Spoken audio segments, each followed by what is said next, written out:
Hi, my name is Bruce Moncur. I'm from Windsor, Ontario, and I am one of the founding members of the Afghanistan Veterans Association of Canada, or the AVAC. And essentially, we decided to form this organization because, frankly, the Afghanistan voice needs to be heard, and needs to be heard a lot more prevalently. The problem being is if the government were to make a committee and ask people for their input, the Afghan voice isn't really being asked to testify before committees.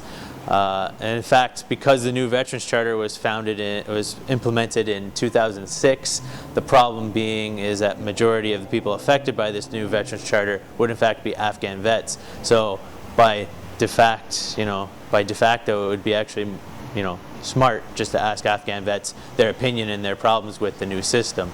So far, we're about 140 strong. We're starting in Windsor, Ontario, and hopefully growing into a grassroots movement through a national association. There's been a lot of other associations in Canada formed, so we're taking their example, using their bylaws and kind of amalgamating into this group. And we just opened a bank account, and we're hopefully have somebody that will act as our nonprofit while we're getting our nonprofit status. Well, I joined the reserves in high school when I was 17, and frankly, I knew little to nothing about the Army other than what the movies and the media portrayed. So I finished basic training, and 19 days later, 9/11 happened, and being in the military became very real to high school students in grade 12 math. So essentially what ended up happening was I finished my high school, and Operation Athena, which was Canada's upped level of commitment in Afghanistan, became available, and they were looking for a large contingent of reservists to fill the ranks. And in fact, by the end of the mission in Afghanistan, about 40% of the people going abroad were in fact reservists. In total, 40,000 Canadians went to serve, all of which were voluntary. So nobody was forced to go to Afghanistan against their will.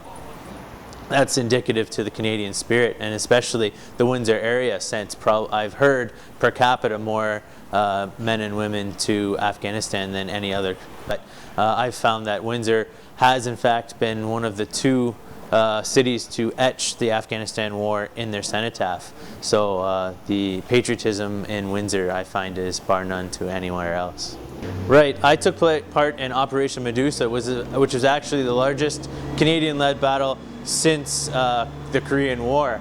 And in fact, about 80 to 100 Canadians were ambushed by up to 400 Taliban fighters in trying to take what essentially became their last stand at the infamous White School. I took place in a 5-hour firefight, which saw about 20 to 25% casualty rate on the Canadian side, and then the following day, unfortunately, an American A-10 Warthog strafed my platoon. So in essence, my platoon was reduced from 40 to 5 in 48 hours of fighting. Right, unfortunately, a happenstance of mistakes occurred on all fronts. You can't just blame the Americans in the friendly fire incident. Essentially, the improper voice command by the Canadians on the ground was used. An unauthorized fire by our position was lit, and when the pilot was told to look for the fire, he in fact saw our fire first and didn't check the coordinates. So unfortunately, all those things led to the obviously the death of Private Mark Graham, and the injuring of about another 45 Canadian soldiers. I was hit. I was eating breakfast at the time. I was hit. I was shot in the brain, the back, and I had a flesh wound to the buttocks. I was tossed in the air, lost consciousness, airlifted to Kandahar base, and had a first of 2 brain surgeries, the second of which being out of Landstuhl, Germany. Well, yeah, essentially what's going on is the moral obligation to those maimed in war isn't being adhered to by the current government, and we're having a difficulty getting a recognition to the fact that no other part of Canadian society gets a lump sum settlement. In fact, Canadian soldiers are the only ones that are receiving this lump sum settlement for their injuries. My own injury was put at a 10%, for 5% of my brain was ranked as a 10% injury, and I received $22,000 to retire on.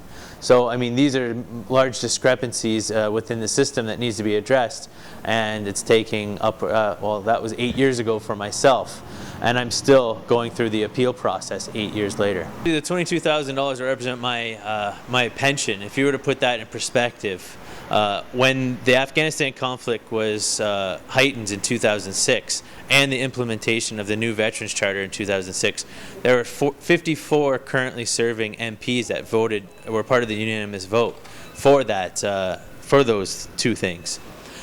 All 54 of them are now eligible for their lifelong pension that would kick in when they turn 65.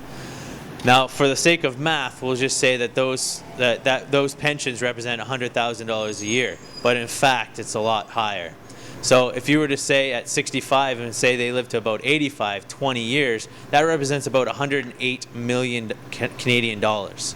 Now, if you were to take my pension at $22,000, single one-time payment, and put that into, you'd take about just short of 5,000 of my pensions to add up to the 54 that those MPs currently will be drawing when they turn 65.